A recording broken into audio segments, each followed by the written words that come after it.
So మనకు ఈ operators అనేటువంటిది ఇంట్రడక్షన్ నిన్న అయింది. ఇప్పుడు ఏమంటే ఆపరేటర్స్ ఎన్ని రకాలు ఉన్నాయి అనేది.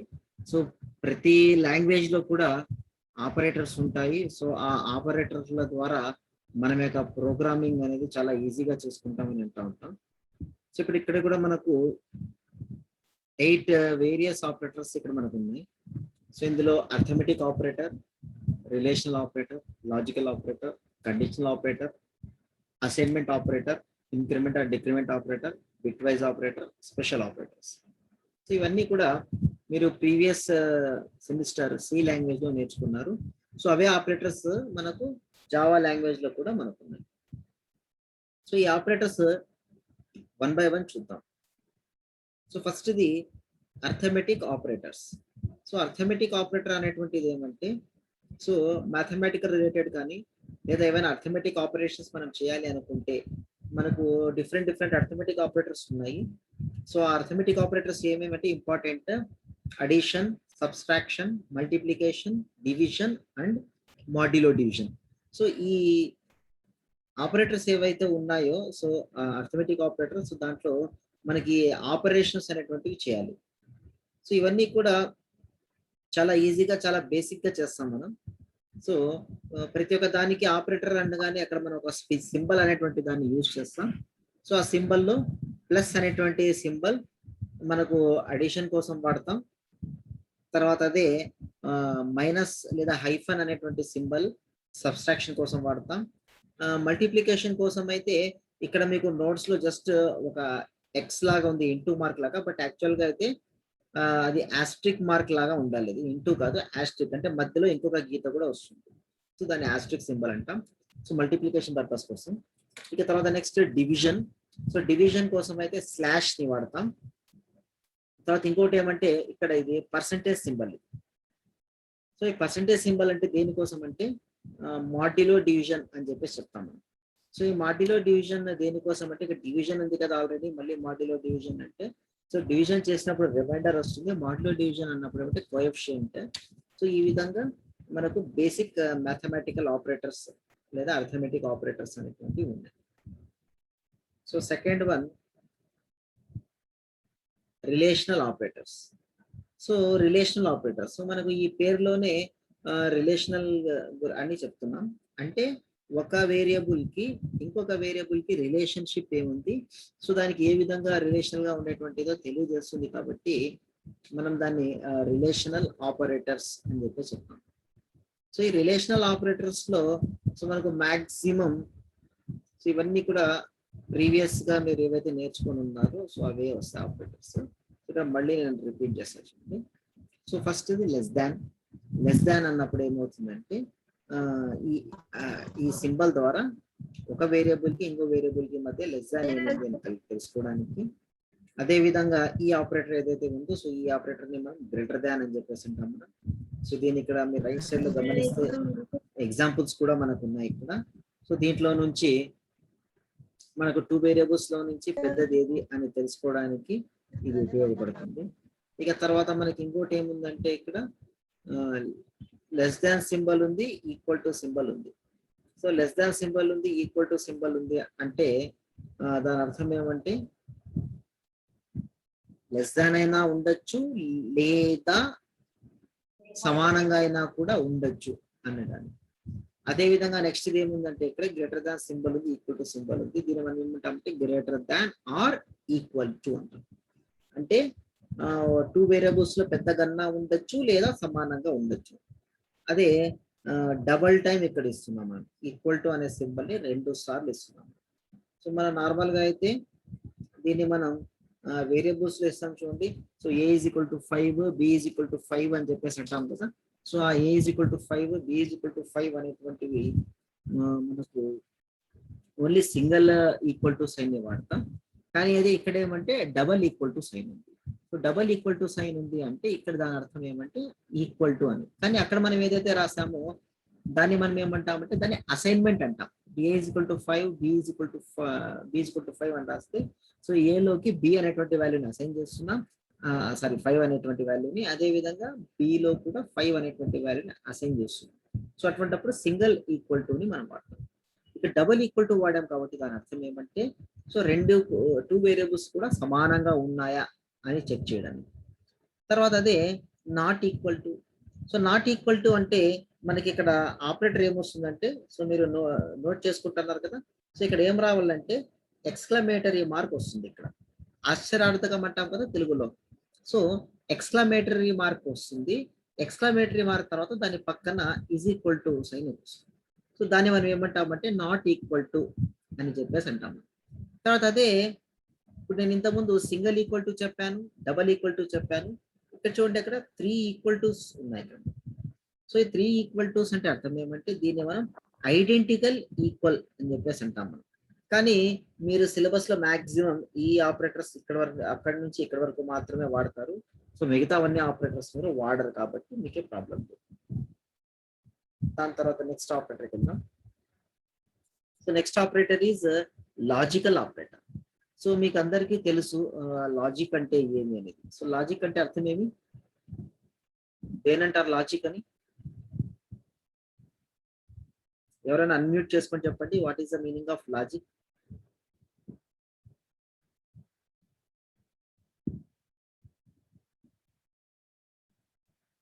What is the meaning of logic? తెలుసా తెలియదా?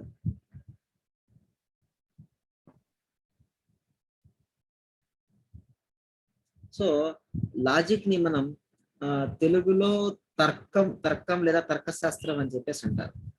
సో ఈ లాజికల్ ఆపరేటర్ లో ఏం చేస్తారు అంటే సో లాజిక్ ప్రకారంగా సో జనరల్ గా yes or no, true or false, right or wrong, దీన్ని మనం లాజిక్ అని చెప్పేసి అంటాం. సో ఇక్కడ మనకు ఈ లాజికల్ ఆపరేటర్లు చూడండి.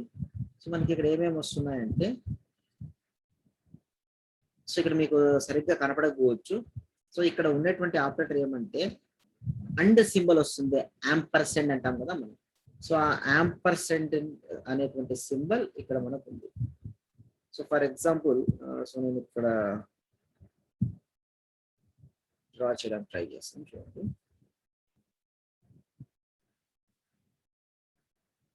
ఇలా వేస్తాం కదా అండ్ యాంపర్సెంట్ సింబల్. సో అది ఆ యాంపర్సెంట్ సింబల్ అక్కడ ఉండేది. సో కానీ ఇక్కడ ఎన్ని ఉన్నాయి చూడండి. సో దీంట్లోనే 2 రాస్తాం మనం. సో 2 వేసినప్పుడు అది ఏమవుతుందంటే లాజికల్ అండ్ అవుతుంది. సో ఇక్కడ మీరు గమనించినట్టయితే ఇక్కడ ఎలా చూడండి అక్కడ. So if A greater than B and A greater than C అంటే ఇక్కడ ఏం చేస్తున్నామంటే ఏ గ్రేటర్ దాన్ బి అనేది అదొక ఎక్స్ప్రెషన్, ఏ గ్రేటర్ దాన్ సి అనేది ఇంకొక ఎక్స్ప్రెషన్. ఆ 2 ఎక్స్ప్రెషన్స్ ని అండ్ ద్వారా కలుపుతున్నాము. అంటే ఇక్కడ ఇఫ్ అనేటువంటిది అంటే అది ఇఫ్ అనేటువంటి ఫంక్షన్. సో ఒకవేళ ఏ గ్రేటర్ దాన్ బి మరియు ఏ గ్రేటర్ దాన్ సి ఉంటే అని అర్థం వస్తుంది. అదే విధంగా మనకి ఇక్కడ ఉన్నటువంటిది ఇదేమంటే ఎక్స్క్లమేటరీ మార్క్ అని ఇందాక చెప్పా కదా, అక్కడ సింగిల్ గా వాడినాం. కానీ ఇక్కడ ఏం చేస్తామంటే ఎవరు డబల్ గా వాడతాం. సో డబల్ గా వాడడం ద్వారా ఏం జరుగుతుంది అంటే సో డబల్ లో వాడినప్పుడు ఇక్కడ ఆర్ అనేటువంటిది అవుతుంది, కాకపోతే లాజికల్ ఆర్ అవుతుంది. చూడండి, if A greater than B or A greater than C, ఒకవేళ ఏ గ్రేటర్ దాన్ బి లేదా ఏ గ్రేటర్ దాన్ సి ఉంటే అని అర్థం వస్తుంది. తర్వాత ఇది నెక్స్ట్ ఇక్కడ ఉండేటువంటి సింబల్ ఇక్కడ కూడా రాంగ్ ఉంది, అది కూడా మీరు క్లారిఫై చేసుకోండి. సో తర్వాత వచ్చేటువంటి సింబల్ ఏమంటే దీన్ని మనం పైప్ సింబల్ అంటాం మనం. సో ఇట్లా లేదా వర్టికల్ బార్ అంటాం. అంటే 2 నిలువు గీతలు ఉంటాయి. ఇది దాదాపుగా క్లోజింగ్ ఫ్లవర్ బ్రాకెట్ ఉంది కదా, క్లోజింగ్ ఫ్లవర్ బ్రాకెట్ కీబోర్డ్ లో. సో క్లోజింగ్ ఫ్లవర్ బ్రాకెట్ పక్కన వస్తుంది, లేదా ఎంటర్ కీ పైన వస్తుంది, లేదా బ్యాక్ స్పేస్ కింద వస్తుంది. సో దీన్ని మనం ఏమంటామంటే లాజికల్ నాట్ అంటాం మనం. A greater than B not A greater than C అని చెప్పేసి. సో ఈ సింబల్ ఏమి అంటే పైప్ సింబల్ అని కూడా అంటారు, లేదా వర్టికల్ బార్ అని చెప్పేసి అంటారు. సో ఇవి మనకు లాజికల్ ఆపరేటర్స్. ఇక తర్వాత నెక్స్ట్ ఆపరేటర్ మనకు conditional operator. So conditional operator అంటే సో మీరు ఆల్రెడీ సి లాంగ్వేజ్ లో నేర్చుకున్నారు. ఇఫ్ అనేటువంటిది. సో ఇఫ్ లో మనకి ఏమున్నాయంటే రెండు వస్తాయి మెయిన్ గా. ఒకటేమో ట్రూ అని వస్తుంది, ఒకటేమో ఫాల్స్ అని వస్తుంది. ట్రూ ఫాల్స్ మీద మనం డిపెండ్ అవుతాం. అంటే if A greater than B, A greater than B అయితే ఏం చేయాలి? ఆర్ అని అక్కడ ఏం చేస్తాం? ఎల్స్ అని రాస్తాం. సి లాంగ్వేజ్ రాసాం మనం. Else A greater than C, లేదా ఏ లెస్ దాన్ సి, లేదా ఏ ఈక్వల్ టు సి, లేదా A not equal to C. So ఏదో ఒక ఆపరేటర్ మనం వాడతాం. సో అక్కడ ఇఫ్ ఎల్స్ అని ఏదైతే వాడతామో దాన్ని ఇప్పుడు అక్కడ ఇఫ్ అంటే దాన్ని ఏమి కండిషన్ అర్థం. ఇందాక పైన రాశారు రిలేషన్ ఆపరేటర్ లో, if A greater than B and A greater than C, if A less than B or A less than C, if A greater than B not A greater than C. So అక్కడ ఏమి అన్ని కూడా if తో వాడాం. So if అన్నప్పుడు దాని అర్థం ఏమంటే దాన్ని కండిషన్ అని మనం చెప్తున్నాం. సో ఇక్కడ మనకు ఇఫ్ ఎల్స్ అనేటువంటిది వాడకుండా ఆపరేటర్ ద్వారా మనం చేసుకోవాలి అని అనుకుంటే అప్పుడు ఇక్కడ ఏమొస్తుందంటే ఇఫ్, ఇక్కడ చూడండి ఈ స్టేట్మెంట్ ఇక్కడ బ్లాక్ చేసి పెట్టా కదా. సో ఈ స్టేట్మెంట్ ఇక్కడ ఏమొస్తుందంటే if A greater than B question mark ఇచ్చినాం ఇక్కడ. ఇక్కడ క్వశ్చన్ మార్క్ అనేటువంటిది ఆపరేటర్, కండిషనల్ ఆపరేటర్. తర్వాత ఏ కోలన్ అది, సో అక్కడ సరిగ్గా రాయలేదు, సో మీరు నోట్ చేసుకోండి. సో అది ఏమంటే ఏ కోలన్ బి. సో ఇక్కడ ఏ కోలన్ బి అంటే అర్థం ఏమంటే ఇక్కడ సో చూడండి, సో క్వశ్చన్ మార్క్ ని కోలన్ ని మనం కండిషనల్ ఆపరేటర్ అని చెప్పేసి అంటాము. సో ఇక్కడ ఏ గ్రేటర్ దాన్ బి ట్రూ అయితే ఏను చూపించాలి, ఒకవేళ ఫాల్స్ అయితే బిని చూపించాలి అని దాని అర్థం. ఓకేనా? సో ఇక్కడ చూడండి, ఇక్కడ కింద ఎక్స్ప్లెనేషన్ ఉంది. In above example, if checks the condition, if the condition is true it returns A value, if the condition is false it returns B value. So next assignment operator. So ఇక తర్వాత next మన యొక్క operator ఏమంటే assignment operator అనేటువంటిది. So ఈ assignment operator అనేటువంటిది so ఈ complete గా మనం ఏదైనా వాల్యూని అసైన్ చేయాలంటే వాడచ్చు అని మీకు నేను ఇందాక కూడా చెప్పాను, అవునా? సో ఈ అసైన్మెంట్ ఆపరేటర్ని ఎలా వాడతామంటే మన వేరియబుల్స్ డిక్లేర్ చేసినప్పుడు దాదాపుగా మాక్సిమం ప్రతి ఒక్కరూ కూడా దీన్ని యూజ్ చేసి ఉంటారు. సో అక్కడ ఏమని మనం వాడినామంటే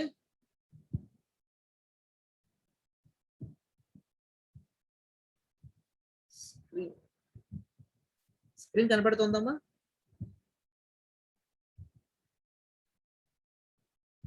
హలో, ఇస్ ఇట్ విజిబుల్ మా స్క్రీన్? Yes, sir. ఓకే.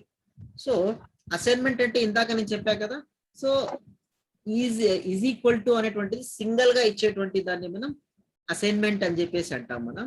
అదే అక్కడ ఏం చేసాం మనం, డబల్ ఈక్వల్ టు ఇచ్చినాం. చూడండి, ఇంతకుముందు ఏదైతే ఆపరేటర్ చెప్పాను, సో ఆ ఆపరేటర్ లో డబల్ టైం వచ్చింది ఈజ్ ఈక్వల్ టు అనేది. ఇప్పుడు చూడండి ఇక్కడ, సో ఈ ఆపరేటర్ ఏమి, దీన్ని ఈక్వల్ టు ఆపరేటర్ అంటాం మనం. అంటే డబల్ టైం అక్కడ మనకు ఈక్వల్ టు సింబల్ వేసాం. కానీ అసైన్మెంట్ ఆపరేటర్ అంటే ఏమంటే సింగిల్ టైం మాత్రమే మనం వాడతాం. సో దీంట్లో మనకు రెండున్నాయి మళ్ళీ. ఒకటేమో సింపుల్ అసైన్మెంట్ అనేటువంటిది ఉంది, తర్వాత అర్థమెటిక్ అసైన్మెంట్ అనేటువంటిది కూడా ఉంది. సింపుల్ అసైన్మెంట్ అంటే అర్థం ఏమి అంటే ఏ విధంగా అయితే మనం ఏ ఈజ్ ఈక్వల్ టు బి అని చెప్పేసి రాసేస్తామో అది సింపుల్ అసైన్మెంట్ అవుతుంది. ఉదాహరణకి ఇక్కడ చూడండి, ఇక్కడ ఈ టేబుల్ గమనిస్తే మీకు తెలుస్తుంది. సో సింపుల్ అసైన్ అంటే ఏమంటే ఏ ఈజ్ ఈక్వల్ టు 10 అని రాసేసాను. అంటే ఏ వాల్యూలో 10 అనేటువంటి నంబర్ ని అసైన్ చేసేస్తాను, 10 అనేటువంటి వాల్యూ. కానీ అదే అర్థమెటిక్ అన్నప్పుడు ఏమవుతుందంటే ప్లస్ ఈజ్ ఈక్వల్ టు, అంటే ఇప్పుడు A is equal to A plus B అని వాడతాం కదా, ఇప్పుడు ఇక్కడ ఈ వచ్చినటువంటిది. తర్వాత అదే సబ్స్ట్రాక్షన్ అనుకుంటే A is equal to A minus B అనేది ఇక్కడ సబ్స్ట్రాక్షన్. తర్వాత మల్టిప్లికేషన్ అనుకోండి, A is equal to A into B, మళ్ళీ ఇక్కడ తప్పు ఉందేమో. సో ఇక్కడ సింబల్ ఉండే ఆస్ట్రిక్ అనేటువంటి సింబల్ ఉండాలి, మోర్లీ ఇంటూ కాదు. స్టార్ సింబల్ అంటూ ఉంటారు మీరు మామూలుగా, అంటే మధ్యలో ఇంకొక గీత రావాలి. తర్వాత నెక్స్ట్ డివిజన్. డివిజన్ కోసం ఏం చేస్తామంటే a is equal to a by b, అది మామూలుగా అది ఏమంటే ఏ డివైడెడ్ బై బి. ఇక తర్వాత లాస్ట్ వన్ ఏమంటే modulo division equal to, so దీన్ని ఎలా రాసుకుంటామంటే a is equal to a percentage symbol వేసి బి అని రాసుకుంటాం. సో ఇవి మనకు అసైన్మెంట్ ఆపరేటర్స్ అని చెప్పి చెప్తాం. ఇక తర్వాత నెక్స్ట్ మనకు increment operator, decrement operator. So increment operator, decrement operator ఎక్కడ ఉపయోగపడుతుంది అంటే మనకు లూప్స్ అనేటువంటి కాన్సెప్ట్ ఉంది కదా. సో ఆ లూప్స్ అనేటువంటి కాన్సెప్ట్ లో increment operator and decrement operator అనేటువంటిది యూజ్ అవుతుంది. So increment operator is nothing but plus plus symbol. So plus plus 2 సార్లు ఉంటుంది. డిక్రిమెంట్ ఆపరేటర్ అంటే ఏమి, మైనస్ మైనస్ 2 సార్లు ఉంటుంది.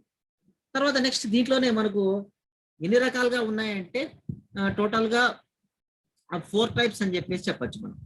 సో 4 టైప్స్ ఏవేవి అంటే, సో ఆల్రెడీ మీరు సి లాంగ్వేజ్ నేర్చుకున్నారు, సో అవే ఉన్నాయి చూడండి ఇక్కడ.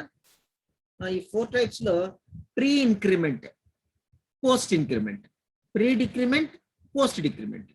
ప్రీ ఇంక్రిమెంట్ అంటే అర్థం ఏమంటే వేరియబుల్ కన్నా ముందే డిక్లేర్ చేసుకొని వాల్యూని పెంచుకునే దాన్ని ప్రీ ఇంక్రిమెంట్ అంట. అదే పోస్ట్ ఇంక్రిమెంట్ అంటే వాల్యూ కన్నా ముందు ఇది ఇంక్రిమెంట్ అయితే ప్లస్ ప్లస్ ఎలా రాస్తాము, తర్వాత పోస్ట్ ఇంక్రిమెంట్ ఏమా ఇక్కడ తప్పుందేమా, ఇక్కడ ఇదేమంటే ఇక్కడ ఉండాల్సిండేది ప్రీ ఇంక్రిమెంట్ ఉండాల్సింది ఇక్కడ. సో ఇక్కడ పేరు ఒకటి ఉంది, ఇక్కడ ఆపరేటర్ ఒకటి ఉంది. సో ఇది ప్రీ ఇంక్రిమెంట్ అనేది ఇది కరెక్ట్. తర్వాత ఇది పోస్ట్ డిక్రిమెంట్ అనేది ఇది కరెక్టే. కానీ ఇక్కడ ప్రీ డిక్రిమెంట్ అనేది ఈ పేరు ఇక్కడ ఉండాలి, పోస్ట్ ఇంక్రిమెంట్ అనే పేరు ఇక్కడ ఉండాలి. బట్ యాక్చువల్గా ఇక్కడ ఏం జరిగిందంటే ఈ ఆపరేటర్స్ ఏవైతే ఉన్నాయో సో ఈ నోట్స్ లో తప్పు రాశారు. ఏ ప్లస్ ప్లస్ అనేదేమో పైన ఉండాలి, మైనస్ మైనస్ ఏ అనేదేమో కింద ఉండాలి. సో ఎవరైతే నోట్ చేస్తున్నారో సో అందరికీ నోట్ చేసుకోవాలి, రన్నింగ్ నోట్స్ అని చెప్పాను కదా. సో ఏ ప్లస్ ప్లస్ అనేది ఈ పోస్ట్ ఇంక్రిమెంట్ కి పైన రాసుకోండి. ప్రీ డిక్రిమెంట్ కి ఏం రాస్తారంటే మైనస్ మైనస్ ఏ అనేది ఇక్కడ రాసుకోవాలి. అంటే జస్ట్ ఎక్స్చేంజ్ చేసుకోండి, ఇక్కడ ఉండేది ఇక్కడ రావాలి, ఇక్కడ ఉండేది. ఈ పేర్లు కరెక్టే ఉన్నాయి, ఈ నేమ్స్ ఆర్డర్ అయితే కరెక్ట్ గానే ఉంది. కానీ ఆపరేటర్స్ అయితే ఇక్కడ ఉన్న ఆపరేటర్ ఏమో ఇక్కడ ఉండాలి, ఇక్కడ ఉన్న ఆపరేటర్ ఇక్కడ ఉండాలి. సో అదొకటి మీరు సరి చేసుకుంటే సరిపోతుంది. సో ప్రీ ఇంక్రిమెంట్ అన్నప్పుడు ఏమవుతుందంటే వేరియబుల్ కన్నా ముందు ప్లస్ ప్లస్ సింబల్ వస్తుంది. పోస్ట్ ఇంక్రిమెంట్ అంటే వేరియబుల్ కి తర్వాత వస్తుంది. అదే ప్రీ డిక్రిమెంట్ అంటే తగ్గించడం. సో ఏ కన్నా ముందు వచ్చేటువంటిది ప్రీ డిక్రిమెంట్, పోస్ట్ డిక్రిమెంట్ అంటే ఏ తర్వాత వచ్చేటువంటిది పోస్ట్ డిక్రిమెంట్. సో ఈ విధంగా మనం వాడుకుంటాం. సో ఇంక్రిమెంట్ అన్నప్పుడు ఇక్కడ ప్లస్ ప్లస్ ఏ అంటే దాని అర్థం ఏమంటే ఏమీ లేదు, simple A is equal to A plus 1 అని అర్థం ఉంటుంది. ఇక ఏ మైనస్ మైనస్ అంటే అర్థం ఏమి అంటే a is equal to A minus 1 అని అర్థం. ఓకేనా. సో ఈ విధంగా మనకు increment operators and decrement operators ఉన్నాయి. తర్వాత next bitwise operators. So ఈ బిట్ వైజ్ ఆపరేటర్స్ లో మనం ఈ యాంపర్సెంట్ సింబల్ అని చెప్పాం కదా. సో ఈ యాంపర్సెంట్ సింబల్ ద్వారా మనం ఈ ఆపరేటర్స్ ని మనం వాడుకుంటాం మనం. సో ఈ ఆపరేటర్లు చూడండి ఇక్కడ ఏమున్నాయి, ఇక్కడ బిట్ వైజ్ అండ్ అంటాం. సో ఇదేమి అంటే ఇది అండ్ సింబల్. నేను ఇంతకుముందు నేను యాంపర్సెంట్ సింబల్ వేసి చూపించా కదా మీకు అండ్ సింబల్. సో ఇది and symbol. Bitwise or అంటే ఇక్కడ ఒకటే వస్తుంది ఎక్స్క్లమేటరీ మార్క్, దాన్ని ఏమైనా బిట్ వైజ్ ఆర్ అంటాం. తర్వాత ఈ సింబల్ ని మీరు మ్యాథ్స్ లో అయితే ఎక్స్పోనెంట్ అని అంటారు మ్యాథ్స్ లో. కానీ ఇక్కడ ఏం చెప్తామంటే మనం ఇది క్యారెట్ సింబల్ అని చెప్తాం. మనం క్యారెట్ సింబల్ అన్నా చెప్పొచ్చు లేదా ఎక్స్పోనెంట్ సింబల్ అంటాం. కానీ జావా స్క్రిప్ట్ లో సి లాంగ్వేజ్ ఏం చెప్తామంటే బిట్ వైజ్ ఎక్స్క్లూజివ్ ఆర్ అని అంటాం మనం. Bitwise exclusively or. ఇదేమో బిట్ వైజ్ ఆర్, ఇది బిట్ వైజ్ అండ్, ఇది బిట్ వైజ్ ఎక్స్క్లూజివ్ ఆర్. అదే ఇక్కడ ఏమంటే షిఫ్ట్ టు లెఫ్ట్ అంటాం. అంటే 2 లెస్ దాన్ సింబల్ ఉంటే షిఫ్ట్ టు లెఫ్ట్. అదే షిఫ్ట్ టు రైట్ అంటే ఏమంటే 2 గ్రేటర్ దాన్ సింబల్ ఉంటాయి. ఇది ఎలా గుర్తుపెట్టుకోవాలి అంటే లెఫ్ట్ సైడ్ కి సింబల్స్ పోతున్నాయి కాబట్టి అది షిఫ్ట్ టు లెఫ్ట్, అది రైట్ సైడ్ కి గ్రేటర్ దాన్ రైట్ సైడ్ కి పోతా ఉన్నాయి కాబట్టి షిఫ్ట్ టు రైట్. ఈ విధంగా ఈ బిట్ వైజ్ ఆపరేటర్స్ అనేటువంటివి ఉన్నాయి. సో దీంట్లో నుంచి మీరు ఈ ఆపరేటర్ వాడారు, యాంపర్సెంట్ ఏ, యాంపర్సెంట్ బి అని చెప్పేసి వాడారే. సో అదే అది. ఇంకా మిగతావైతే మీకు అంతగా యూస్ఫుల్ కావులేండి, అవి నో ప్రాబ్లం. ఇక తర్వాత నెక్స్ట్ స్పెషల్ ఆపరేటర్స్ అనేటువంటిది ఉంది. సో ఈ స్పెషల్ ఆపరేటర్స్ అనేటువంటిది ఏమంటే, సో ఈ స్పెషల్ ఆపరేటర్స్ అనేటువంటిది మనకు ప్రోగ్రామింగ్ చేసేటప్పుడు స్పెషల్ పర్పస్ కోసం వాడేటువంటివి అని చెప్పొచ్చు. సో దాంట్లో మనకు వచ్చేటువంటిది ఏమంటే కామా ఆపరేటర్. ఇప్పుడు చూడండి ఇంటీజర్ ఏ కామా బి కామా సి అని రాస్తాం కదా, దాంట్లో మధ్యలో కామా రాస్తున్నాం కదా. సో ఆ కామా రాసేటువంటిది ఇది స్పెషల్ ఆపరేటర్. తర్వాత న్యూ అని చెప్పేసి ఉంది. సో న్యూ అనేటువంటిది ఆపరేటర్ ఏమంటే ఎన్ఈడబ్ల్యూ అని, న్యూ ఆబ్జెక్ట్ ని క్రియేట్ చేయడానికి ఎన్ఈడబ్ల్యూ అనే ఆపరేటర్ వాడతాం. తర్వాత అదే విధంగా డిలీట్ చేయడానికి డిలీట్ ఆపరేటర్ కోసం డిఈఎల్ఈటిజి అనేటువంటి ఆపరేటర్ ని మనం వాడతాం. తర్వాత ఇన్.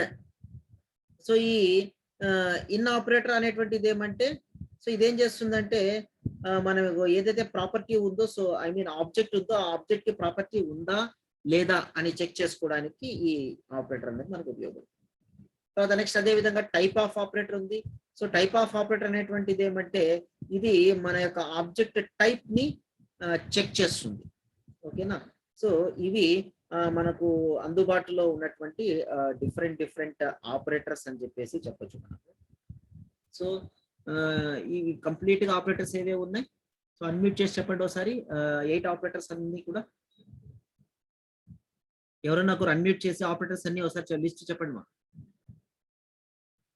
ఇప్పటివరకు మనం ఏమేమి డిస్కస్ చేసామో.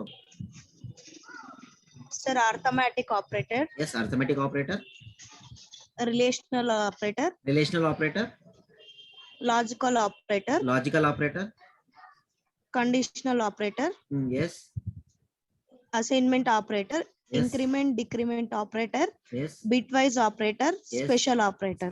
సో టోటల్ గా ఎన్ని ఉన్నాయి? 8 టైప్స్ ఆఫ్ ఆపరేటర్స్ ఉన్నాయి. 8. ఓకేనా. సో ఇప్పుడు దీనికి సంబంధించినటువంటి డిఫరెంట్ ప్రోగ్రామ్స్ మనం నెక్స్ట్ క్లాస్ లో డిస్కస్ చేసుకుందాం. సో ఇప్పటి వరకు చెప్పినటువంటి 8 టైప్స్ ఆఫ్ ఆపరేటర్స్ ఏవైతే ఉన్నాయో, సో ఆ 8 టైప్స్ ఆఫ్ ఆపరేటర్స్ లో ఏమైనా డౌట్స్ ఉంటే అడగండి. At the same time you just switch on your cameras. I will take attendance also, and also you can ask your doubts. మీరు డౌట్స్ అడగండి, అదే విధంగా కెమెరాస్ కూడా ఆన్ చేసుకోండి. డౌట్స్ ఉంటే అడగండి మా. At the same time cameras on చేసుకోండి. సుదర్శన్, శిరీష, మురళి, దోసియా రాలేదమ్మా? ఓకే అమ్మా. మిగతా వాళ్ళు కెమెరాస్ తొందరగా ఆన్ చేసుకుంటే అటెండెన్స్ కూడా తీసుకుంటాను. మీరు ఏమైనా డౌట్ ఉంటే అడగండి, డౌట్ కూడా క్లారిటీ ఇస్తాను.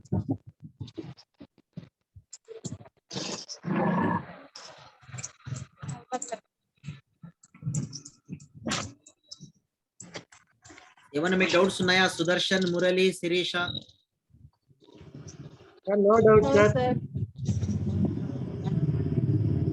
ఓకే అమ్మా. సో దీని రిలేటెడ్ ప్రోగ్రామ్ ఈ రోజు క్లాసెస్ కంటిన్యూస్ ఉన్నాయి. సో నేను క్లాసెస్ తీసుకొని పంపిస్తాను, లేదంటే మీకు టుమారో అయినా నేను పోస్ట్ చేస్తాను. ఓకేనా. తర్వాత దాని రిలేటెడ్ ప్రోగ్రామ్ కూడా టుమారో నెక్స్ట్ క్లాస్ లో మనం డిస్కస్ చేసుకుందాం. ఓకేనా.